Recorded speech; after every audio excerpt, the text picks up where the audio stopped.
Selamat pagi, salam warahmatullahi wabarakatuh Indonesia. Pembahasan kita pagi ini udah cukup agak lama nggak upload ya. Pembahasan kita pagi ini tentang player. Kembali pembahasan tentang player karena banyak pertanyaan di kolom komentar yang menanyakan begini. Player yang sering muter di pelepasan atau di start lebih dari 5 kali, muter 4 kali, 5 kali, 6 kali, itu kenapa? Karena banyak di luar sana yang bilang gini, player yang kebanyakan muter di lapak di start itu katanya masih kurang tenaga, masih belum hafal track. Dan menurut saya permasalahannya bukan cuma itu doang. Ada beberapa masalah lagi dan penyebab lagi, semoga bisa diatasi. Semoga ada kalau saya bilang, semoga ada jalan keluar dari video kali ini tentang curhatan kita di pagi ini.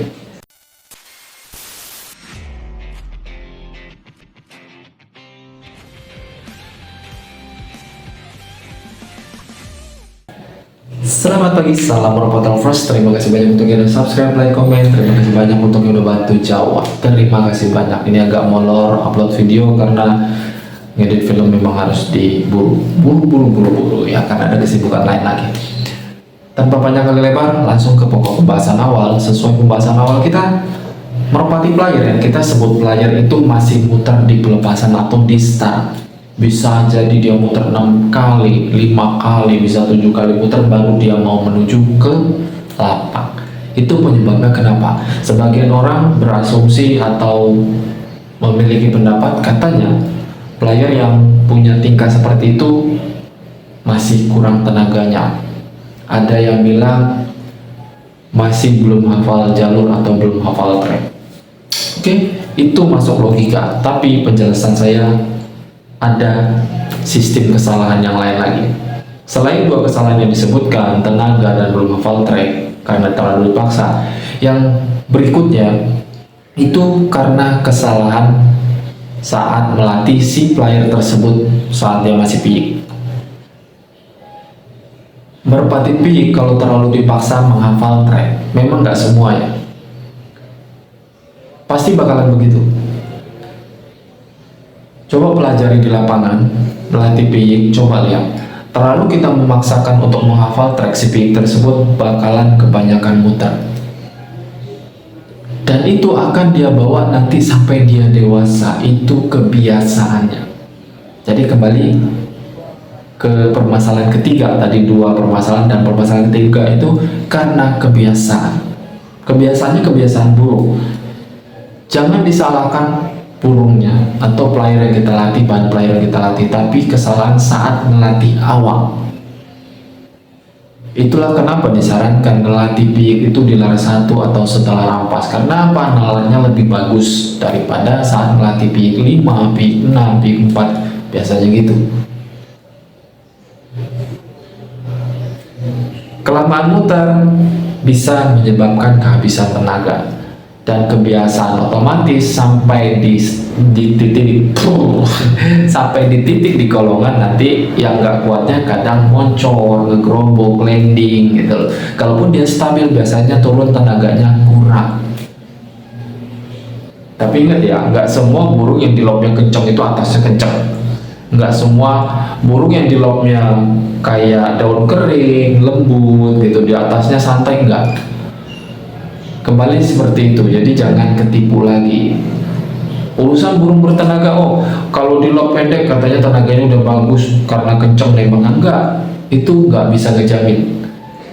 Dan ada yang bilang, kalau ngelopnya lopan pendeknya terus datangnya belum nembak, itu belum ada tenaga. Itu nggak bisa jamin. Itu kembali ke karakter masing-masing dari indukan turun ke anaknya. Jadi merpati kolong ini nggak bisa terlalu ditebak. Yang penting jalani, perhatikan, baru bisa kita ambil titik permasalahannya. Nah, titik permasalahan dari yang kita bahas kali ini seperti kurang tenaga merpati tersebut, terus terlalu dipaksa menghafal track, kesalahan saat dia melatih piik, ada lagi kesalahan berikutnya yang keempat adalah kesalahan genetik. Bukan karena indukan jantan atau betinanya gak bagus, bukan. Tapi yang namanya kegagalan genetik itu pasti ada di anak keturunan berikutnya, entah keturunan keberapa. meskipun jantan bagus, betina bagus, pasti itu ilmu pasti ada anaknya yang cacat mental. Ya, bukan cacat fisik, bukan. Cacat mental, jadi berpengaruh kepada karakternya yang gagal. Itu yang saya bilang. Jadi bukan hanya terfokus merpati player punya masalah seperti itu karena kurang tenaga, kurang menghafal tren, kurang fokus cari jalur, bukan.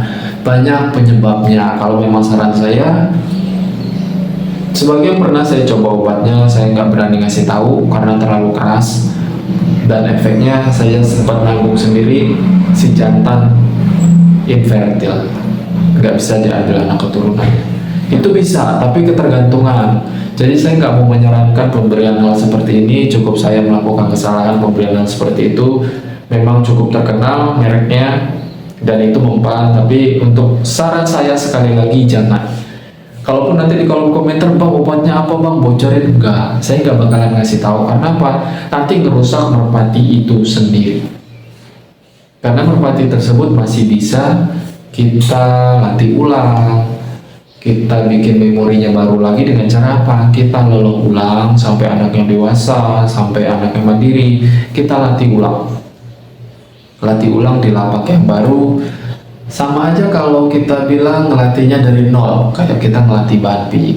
Biasanya, ya taruhlah kita bilang 50%, 50% perbandingannya masih ada keberhasilannya gitu loh.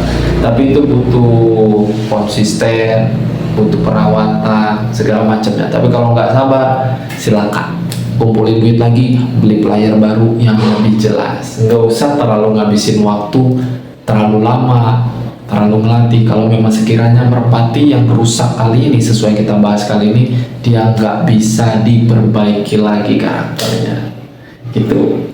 Jadi kalau saran terakhir saya, jangan pernah kasih gandengan merpati yang seperti ini. Merpati yang punya masalah hal seperti ini jangan pernah dikasih gandengan, karena nanti apa? Percuma, bakalan ngerusak gandengannya sendiri, diajak muter-muter. Itu bahaya ya, itu bahaya. Kalau memang nanti ada pertanyaan, oh bang kalau dibenahin sesuai cara lo, sesuai nanti apa yang lo bilang, apakah nanti bisa berhasil dengan cepat? Enggak, saya nggak menjamin itu keberhasilan proses seperti itu bakalan cepat, karena tergantung IQ merpatinya sendiri ya. IQ merpati itu masing-masing beda-beda, meskipun satu induk, satu jantan, satu betina, anak keturunannya biasanya beda-beda, dari karakter, dari IQ, dari nalar, dari penyelesaian akhir, CC, dari kestabilan, biasanya ada perbedaan, nggak semuanya rata. Itu kembali saya bilang, kalau semuanya rata, itu yang dibilang super breed. Susah mencapai tingkat yang namanya super breed. Bahkan peternak terkenal pun agak sulit.